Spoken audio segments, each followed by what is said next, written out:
All right. You guys hear me? See me okay? Great. Um, as someone who's focused on transformation work for my entire life, uh, Anand is the most transformative coach that I've ever worked with. As you guys have experienced, if you've been on the previous sessions, the way he leads through facilitation is just fundamentally different than other coaches they worked with. And what I find is it just leads to surprisingly elegant shifts where things that I thought weren't possible to change or wasn't even aware of suddenly can change rather quickly. And so with that, I'm just extremely excited that Anand agreed to lead these sessions. I think it's a huge opportunity for everyone who participates in them. And in case you don't know, you can learn more about Anand's work. I highly recommend subscribing to his Substack, putting a link in the chat.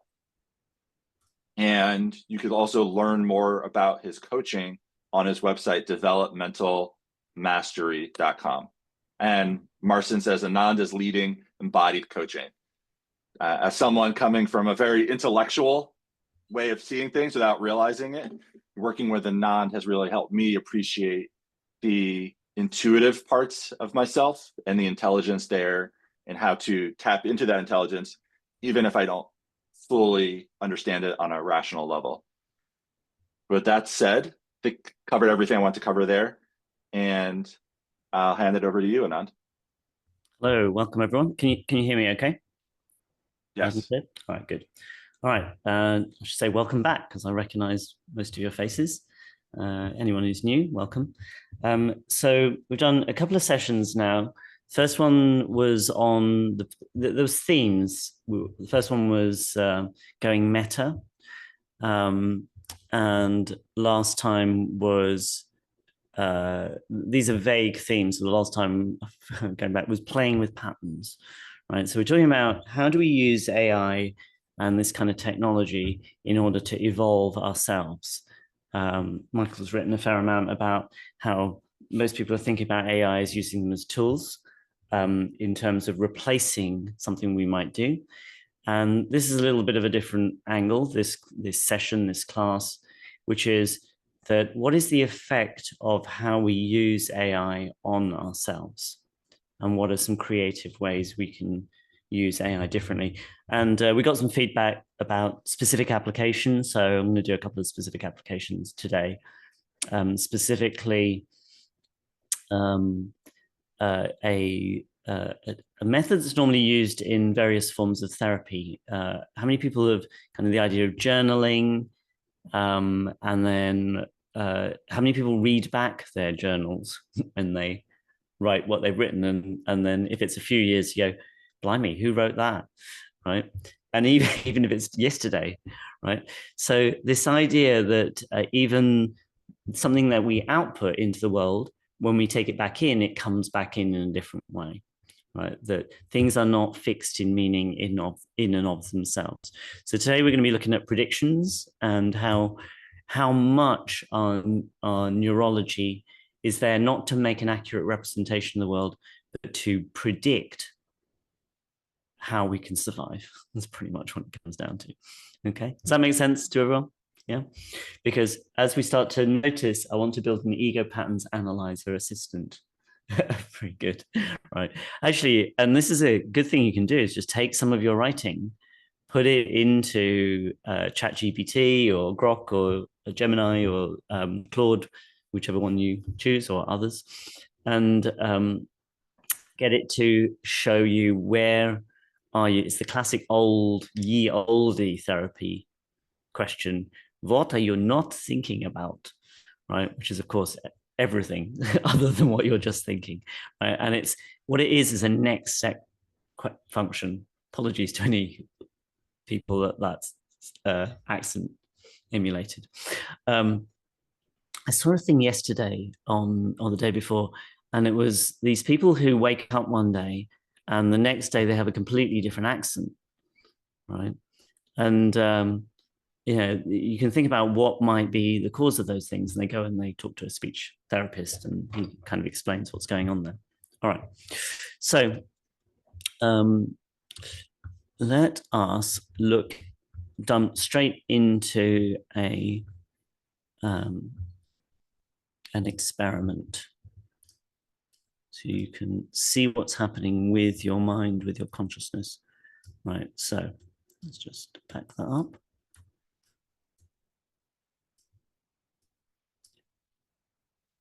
I was reading a book recently by mine's gone blank, but basically it was saying that it was Bo Lotto, the book Deviate. He's a neuropsychologist, neuroscientist, I think, and he basically says that sometimes when you explain things before you show people something, it kind of ruins the effect, because now they have that in their mind, right, before they go to look at the things called priming. And this is one of the things about our prediction machine. We're constantly influenced by setup. So there's already a context here for what I'm about to show you. But have a look at this and just notice what you notice. So I've deliberately removed the instructions, right? But the instructions, I'm going to limit them down to just notice what's changing in this image, right? And just note down the changes.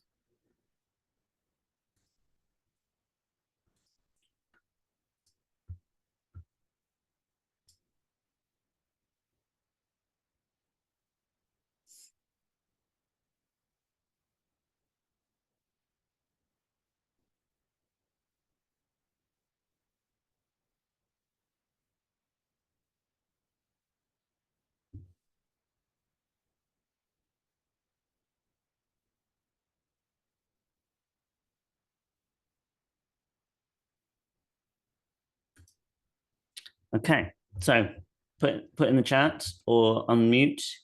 I like to make it kind of interactive. We all know each other now. The jacket was blue. Yeah, what else?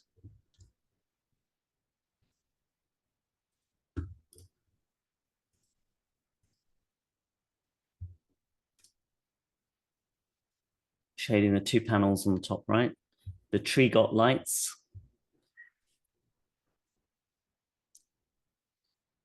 Shading under the desk. And then notice I saw a face on the picture revealed next to the Christmas tree. A pillow changed colors, I think. Right. So notice how many are we? We're like 13 people here, including me. I'm a people too. 14 of us, but I've seen it before. And notice how many, just the list, right, of what 13 people can see and observe. Right. Now, have a look at the changes that happened. And notice what happens in your neurology, in your body when you see this.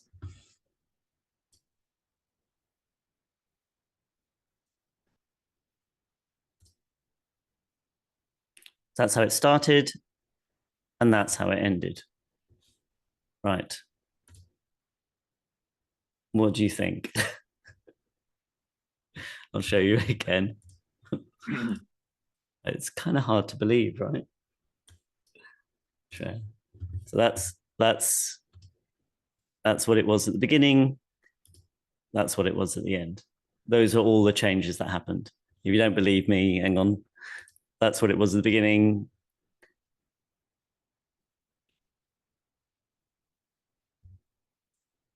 That's what it was at the end, right? So how can we miss that many changes?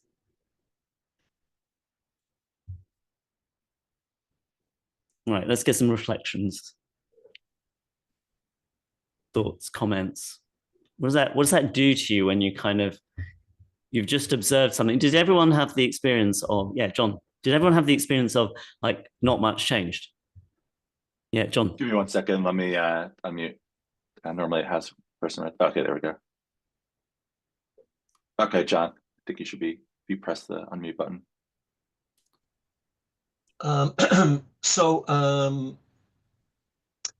It wouldn't surprise me if we all kind of just scanned the picture real quickly just to get a lay of the land, so to speak. And then I would say for myself, since I have such a strong interest in books, my attention went to the bookshelf. Mm. And because I like a glass of wine here and there, I also noticed the bottles there. But I totally missed the rug. And I'm just thinking that we gravitate towards what we already have an affinity towards. Yes. By the way, this person clearly likes their drink. It's a psychologist's office, I think. Right. It might be for the patients. Yeah, like a consulting room. You're right. So exactly. So we are primed to look at the things that we're already pre-primed to look at. Right. Prediction. We're living within ranges. Now, there's a reason why this actually also occurs.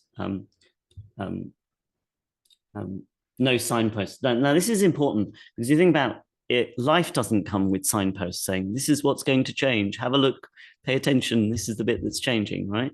So change blindness. And there's an experiment where someone's asking the person who's standing in the street, he's standing there with a map, and he asks the passerby, how do I get to the post office? And as the person is describing, the bystander is describing how to get to the post office, someone else comes through in between them with a post, and the person holding the map is swapped out for a different person, and kind of 50% of the time the person doesn't notice because they're attending to the map and they're not attending to the person in front of them, right?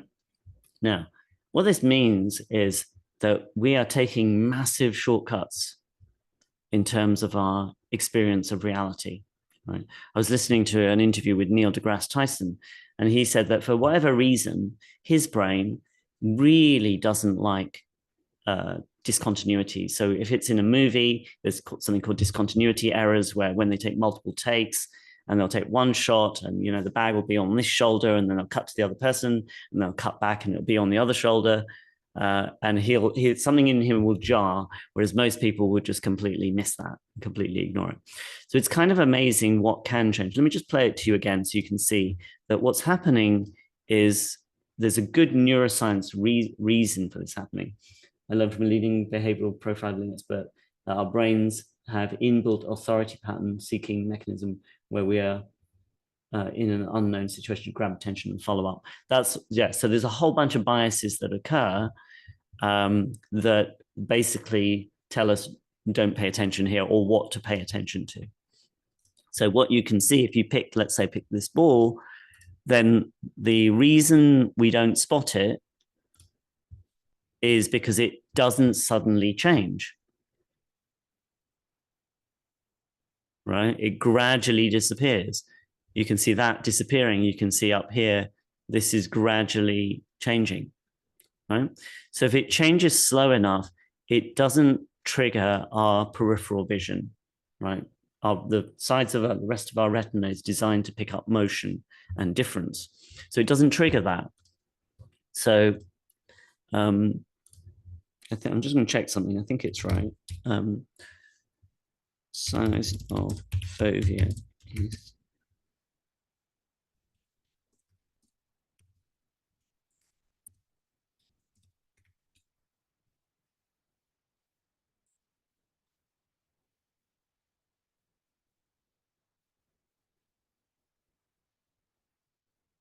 right. So the fovea from the eye only has about 1 to 2 degrees that it can see in focus, right? Now, this is kind of a bit shocking because you look around the room and you go, hang on, everything's in focus, right? Is that right? I mean, if you've got glasses on, right? You look around the room and it all looks in focus, right? So basically that's about a nickel, about that big, I think, like 2 centimeters at a meter away. That's how much in your vision is actually in focus. Your brain is filling in all the rest. Okay.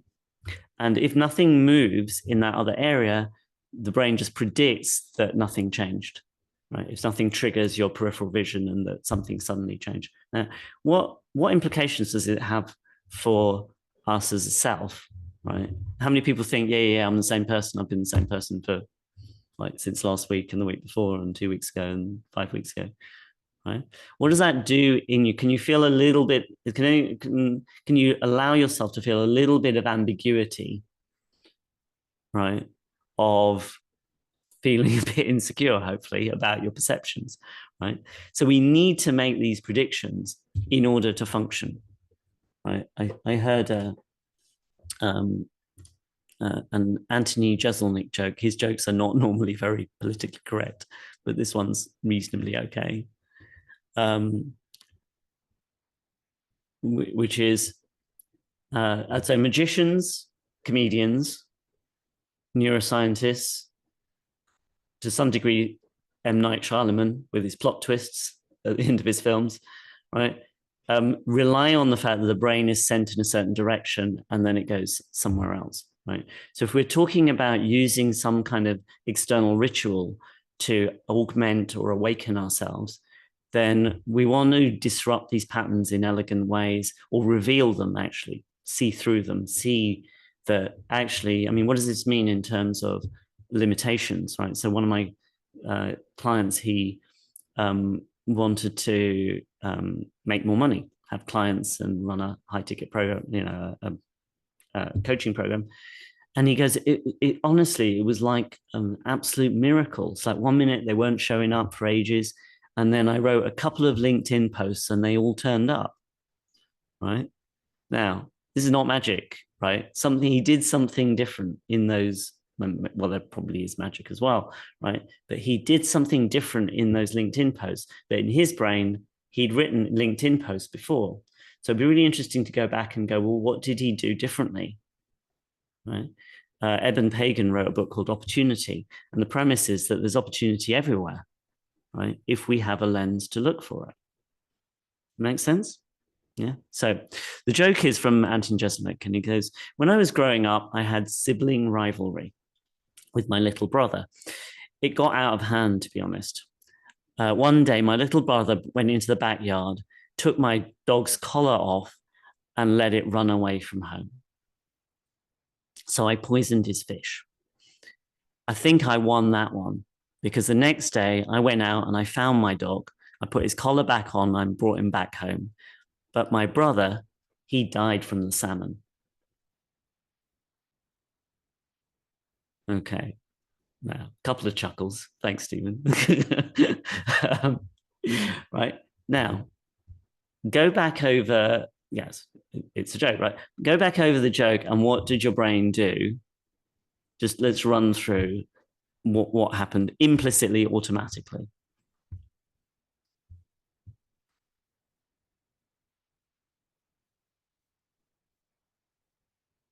Assumed it was a goldfish, exactly. We think the fish, yes, exactly. We think the fish will be, I poisoned the fish. That's really interesting. I haven't got that one. Right. And what's happening? We're being primed by the fact that it's a dog is a pet. If you poison the fish, a fish is a pet, it's a parallel, right? How many people went straight to fish as a plate on a food on a plate? Right. Hardly anyone. I mean, that's the whole point of why he's a world-leading comedian, I guess, right? Because he's playing on the fact that our brains are going to be sent in a certain direction. And we talked about with AI how if we use it predictably, it behaves predictably. Right? So it's kind of up to our creativity in how we're going to play with it in order to be able to get it to do things that other people are not doing, right? So let's get to some slides.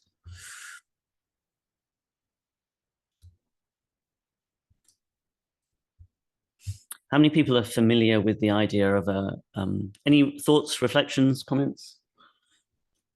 We're going to have, yes, John.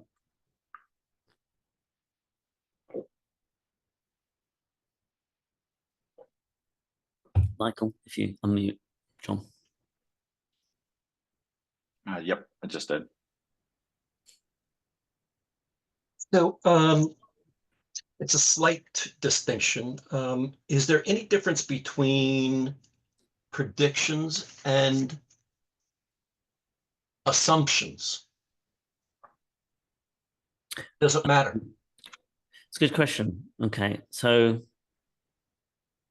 in this instance, I'd say that, well, it's kind of interesting. So let's ask. So, I mean, in this instance, they're kind of along the same lines. Can anyone think up distinctions that would be relevant in this context between assumptions and predictions?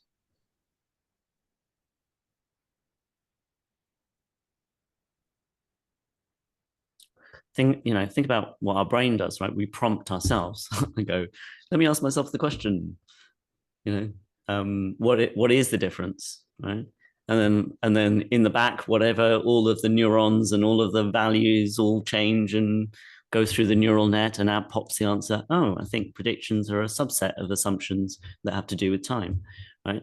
But how do we do that? We have no idea how we do that, right? That we kind of prompt our brain for something and it comes out with something. So the question is, what are we prompting ourselves for as we go through our lives, right? In day to day, we assume the goldfish didn't predict salmon poisoning. That's funny, right? Okay, so assumptions seem less intentional, proof-based. Yeah, assumption has an added layer of meaning. Can you say a bit more? Yes, media narrative is definitely collective priming. Yes. I was watching Elon Musk do an interview, and he said, we're just trying to save money, right? We're trying to cut waste and spend and fraud. Now, who's going to disagree with that? Then I watched another video which basically kind of put the exact opposite point of view.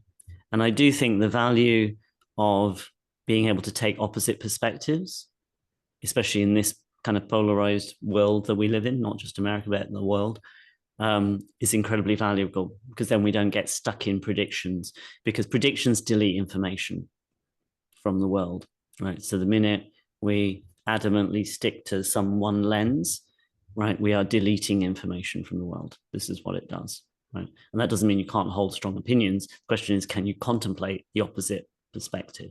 That's really the question. Assumptions feels like a setup. Predictions feel like an element of the unknown, as if there is still free will. That's very interesting. Yeah. So a prediction by its very nature is not saying I have reality. That's a good distinction, I would say. Assumption is when it's making a claim this is reality, rather than I'm making a prediction. Right? A prediction is like a hypothesis. Right? An assumption can be made for the present. Oh, keeps moving. Prediction can only be made for the future. Yep. Assumptions can be checks, predictions for the future. All right. So thanks, John, for the question, because if you think about it, how many people have had these thoughts before and define these distinctions and these category distinctions? Anyone? I'm guessing not, right? So when we prime or prompt ourselves in certain ways, we just get back what we had before. GPT acts like a search engine. When we prime or prompt ourselves in ways, in questions we've never answered before, inquiry, then we get new information, get new data, new associations, connections. And it's kind of similar with GPT. All right. So can I ask you a question, Anand? Yeah, sure. And let me know if I'm jumping it forward at all. I'm just a curiosity question. I think what emerged for me as I was thinking about this is one bias, and the implication is, we might not see change in ourselves, or one implication is that we might not see change in ourselves and others as much, and then maybe at a level deeper would be that we see things as fixed things in the world versus as processes. Let's say and then it made me think about what are if you go bias by bias, how would our beliefs about the world change? And I guess, and again, you can let me know if I'm jumping too forward there. No, but I'm just curious what you think about that. Just perfect. I mean, we haven't planned this, but this is perfect, because there's I'm going to share a story from Borges on exactly this point in a bit. So that's where it's heading, right? Which these biases. How many people now have a sense of, because we've made conscious the fact that we are seeing very little of reality, there is a sense of there's more there that can be seen, right? So we're literally opening the door to the possibility that more exists than what we know, right? That literally is opening the lens, right? And the reason to do it through examples, reference experiences, is because there's something kind of a bit undeniable when you actually experience it in your own neurology. I'll show you another one, actually. Many of you have seen this one before, but it's worth a look. It's kind of hard to believe, actually.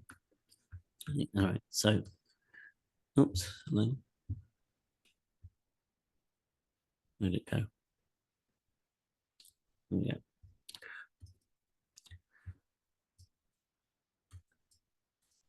Right. So, classic question, what color is the Coke can? Put it in the chat.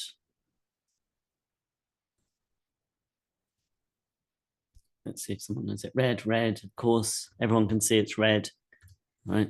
So now if I tell you that there's no red in this image at all, hopefully, does that, green, does that bother you a little bit, right? There's no red in this image at all, right? I can't see your faces when I do this. Where have you all gone? Oh, you're over here. There we go. Right, and people go, well, that's ridiculous because I'm seeing red, right? You're actually inferring red. So if I go steadily through and I take a piece of the thing and I just move it out, right? So I'm just taking a piece of it, right? Gradually